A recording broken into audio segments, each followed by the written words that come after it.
Sasa Mheshimiwa Rais, swali langu ni la katiba. Tumekuchagua kwa kura zetu zote wa Tanzania kwa ujumla, haijalishi nani alimpigia nani, lakini aliyeshinda amechaguliwa na wote. Kwa hiyo ni rais wa Tanzania wote, waliokuchagua na hata wasiokuchagua, wanaokupenda hata wasiokupenda. Wakati unaapishwa, uliapa kwa kutumia katiba ya Jamhuri ya Muungano wa Tanzania kwamba nitailinda katiba hii. Sasa miongoni mwa haki ambazo zimetolewa katika katiba kuna kitu kinaitwa separation of power, yani mamlaka ya rais, mamlaka ya bunge, mamlaka ya mahakama. Haitakiwi katika vyombo hivyo vitatu mmoja awe mkubwa zaidi ya mwenzake.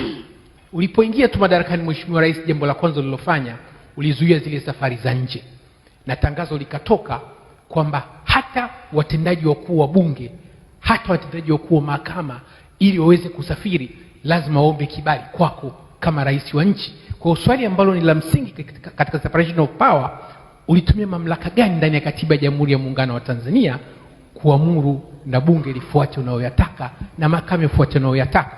Na hilo swali lake la pili dogo, bunge limetoa ruhusa na mamlaka ya kukutana, kushiriki kwenye shughuli za siasa, freedom of movement, freedom of expression, na uhuru wa kufanya mikutano. Ile tangazo lako la kuzuia mikutano ya kisiasa, wewe kama rais wa Jamhuri ya Muungano wa Tanzania unaoilinda katiba yetu, umetumia mamlaka gani kulitoa? Yaani katiba inakuruhusu kitu ambacho katiba imeruhusu, alafu rais unasema hiki hapana, ila katiba yetu pia imekupa ruhusa ukiamua kutumia presidential decrees katika uamuzi wako, lakini sijaona wapi umeitumia. Kwa hiyo ulitumia mamlaka yapi katika katiba kuzuia huo uhuru wa kujieleza na uhuru wa vyama vya siasa kufanya mikutano ya kisiasa? Asante sana. Asante sana Mayara. Na Mayara kwa lugha yetu ya Kisukuma maana yake ni njaa.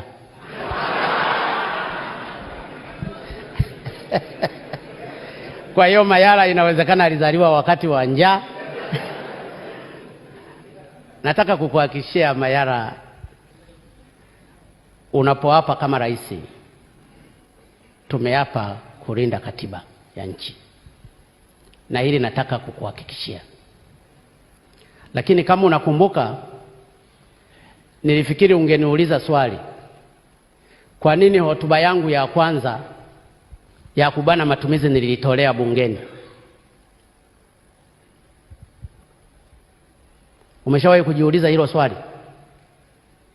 Kwa nini nilipewa nafasi ya kwenda mbele ya bunge, spika yuko pale, nikazungumza hotuba yangu ya kwanza ya kubana matumizi, na nikazungumza wizara zilizokuwa zinaendesha kwa kutumia hela vibaya kwa safari? Lakini katika katiba hilo ni lazima pia, mimi sio mtaalamu wa sheria, nenda ukaangalie ni nani mwenye mamlaka ya kutoa pesa anazozitumia jaji, wanazozitumia bunge. Ukishajua mpikaji ni nani na anayegawa chakula ni nani, unaweza ukajua chungwa anayekijua ni nani. Nafikiri nimekujibu vizuri.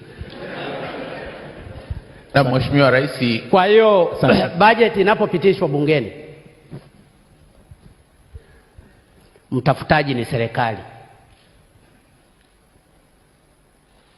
Fedha zinapotumika vibaya, anayeulizwa ni serikali. Kwa hiyo ni lazima tuzingatie maslahi ya nchi. Nchi kwanza.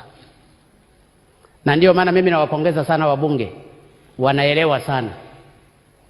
Kwa sababu katika kipindi cha mwezi mmoja tu waliamua kubana matumizi wao wenyewe, na zile fedha zilizopatikana zikaenda kuokoa wakina mama na watoto katika hospitali ya Muhimbili.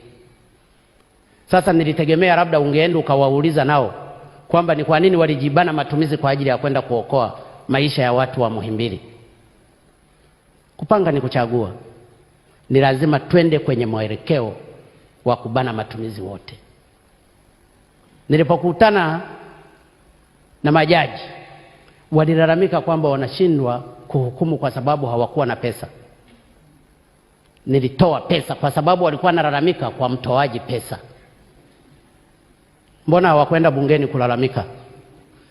Mbona hawakwenda kwa Mayara kulalamika kusudi andika kwenye freelance?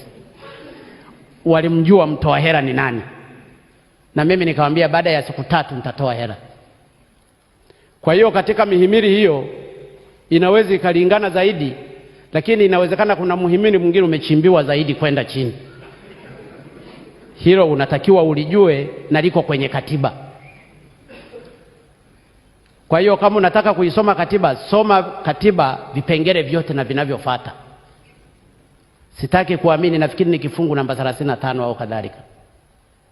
Kwa hiyo nataka tu kukueleza kwamba tuna wajibu wa kuhakikisha fedha ya Watanzania walipa kodi maskini inatumika vizuri, na hicho ndicho ninachokifanya. Na Mheshimiwa Rais. Mayara oye. Mheshimiwa Rais.